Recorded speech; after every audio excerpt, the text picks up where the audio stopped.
clock in the center of the town square was an imposing relic. Crafted from gleaming brass and polished wood, its hands moved with mechanical precision, ticking off the seconds with an almost hypnotic rhythm. It was said that the clock had been built by the original timekeepers, a secretive group of artisans and scholars who understood time better than anyone else. Over the centuries, myths surrounded the clock, whispering of its power to bend time itself for those brave or foolish enough to tamper with it. In the small, fog-covered town of Wrenwood, people treated the clock with a mixture of reverence and fear. Every hour, as the bell tolled, a sense of unease rippled through the townsfolk. Most avoided the square at night altogether, especially when the moonlight cast strange, shifting shadows on the cobblestone streets. The stories were clear. The clock was not just a machine. It was a door, a portal to something beyond comprehension. Lena Carter was not one to believe in old tales. A watchmaker by trade, she had grown up fascinated by the mechanics of timekeeping. Her shop, tucked away on a narrow side street, was filled with clocks of every shape and size. Her hands were always stained with oil, her fingernails lined with the fine grit of gears and springs. Despite her practical nature, she couldn't help but feel a pull toward the clock in the square. There was something about its intricate design that called to her, something that begged to be understood. One rainy evening, as the town streets emptied and the fog thickened, Lena decided to investigate. Armed with her toolkit and an old journal filled with sketches of the clock, she made her way to the square. The clock tower loomed above her, its face glowing faintly in the dim light. The rain pattered against the cobblestones, masking the sound of her footsteps as she approached. Up close, the clock was even more magnificent. Its brass components gleamed despite their age, and the intricate carvings on its wooden frame seemed almost alive in the flickering lamplight. Lena reached out to touch the surface, her fingers tracing the ornate patterns. She found a small panel near the base, cleverly concealed but not invisible to someone with her trained eye. With a quiet click, she opened it, revealing a labyrinth of gears and levers inside. As she examined the mechanism, something strange happened. The ticking of the clock grew louder, more insistent, until it seemed to drown out the rain and the rustling of the trees. The air around her grew heavy, charged with an energy she couldn't explain. And then, with a final, resounding chime, the clock's hands stopped moving. The silence was deafening. Lena stepped back, her heart pounding in her chest. The town square, so familiar just moments ago, now seemed alien. The fog had thickened to an unnatural density, and the shadows cast by the lamplight writhed and shifted like living things.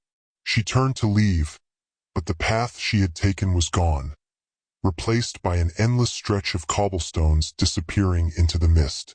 "You shouldn't have done that," a voice said behind her. Startled, Lena spun around to find a man standing near the base of the clock. He was dressed in a dark coat, his face obscured by the brim of his hat. His presence was unsettling, like he belonged and yet didn't. "The clock isn't meant to be—" Lena shook her head. "That's ridiculous. I didn't do anything. I just opened the panel. And that was enough," the keeper said, his tone grim. "The clock is a tether, a delicate thread that holds reality together. By interfering with it, you've weakened the barriers." Before Lena could respond, the fog around them began to shift. Figures emerged from the mist, their forms distorted and flickering like a poorly tuned transmission. They moved in jerky, unnatural motions, their faces blurred and featureless. The keeper grabbed Lena's arm and pulled her toward the clock tower. "Inside quickly," he urged. They pushed through the heavy wooden door at the base of the tower and slammed it shut behind them. The interior was a maze of spiral staircases and narrow corridors, every surface lined with gears and pipes.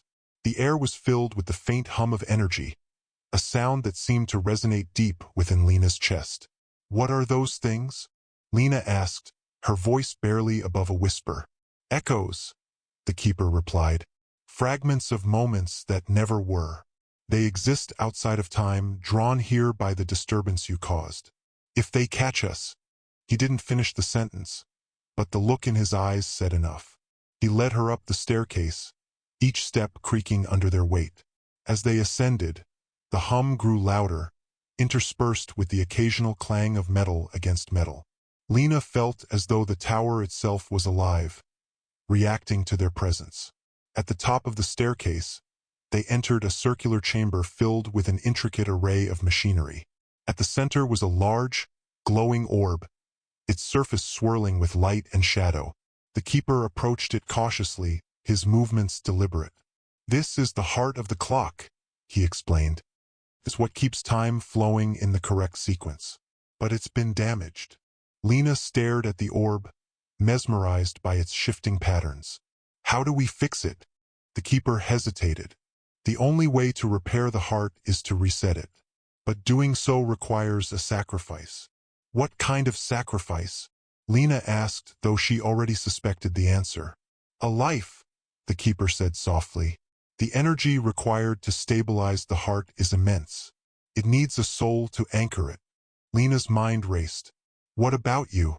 You're a keeper. Can't you do it? The keeper shook his head. My time is already bound to the clock. It has to be someone untethered, someone who can bridge the gap. The chamber trembled as the echoes outside grew more aggressive, their distorted forms pressing against the walls of the tower. The keeper turned to Lena, his expression pained. We don't have much time. If the heart collapses completely, everything, past, present, and future, will cease to exist.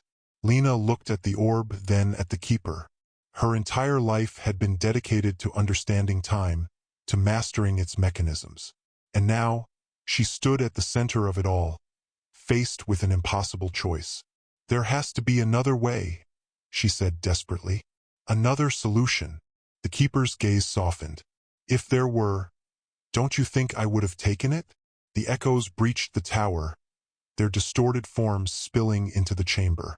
The air grew colder, and the hum of the heart faltered. Lena felt a pull, a gravitational force emanating from the orb, as if it were calling to her.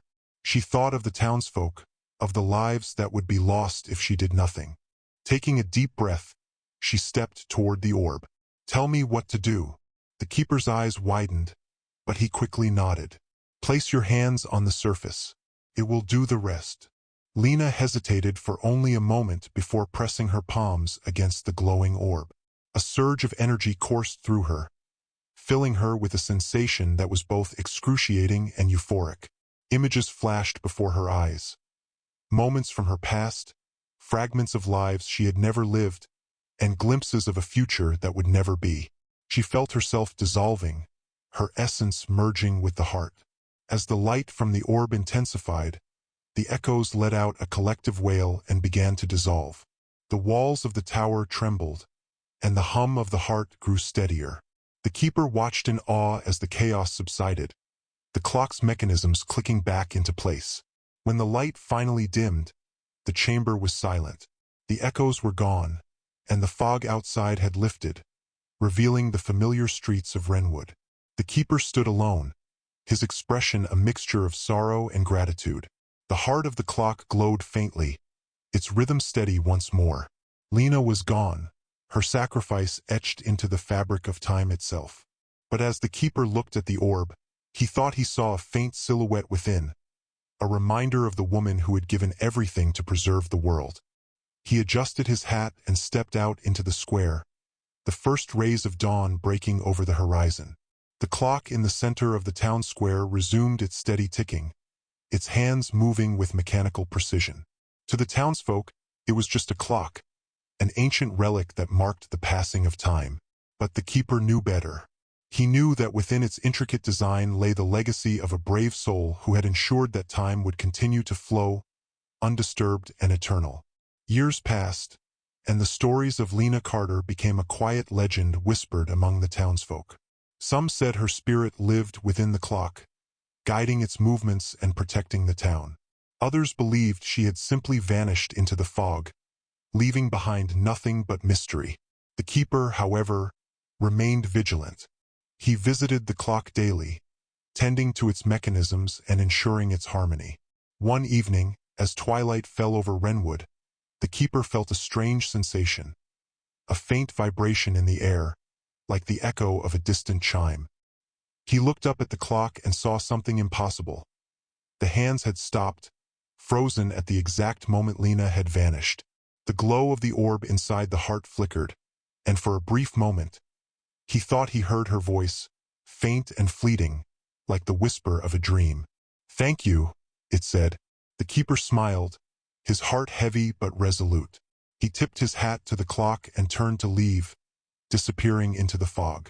The clock began to tick once more, its rhythm steady and eternal, a testament to the bond between time and sacrifice.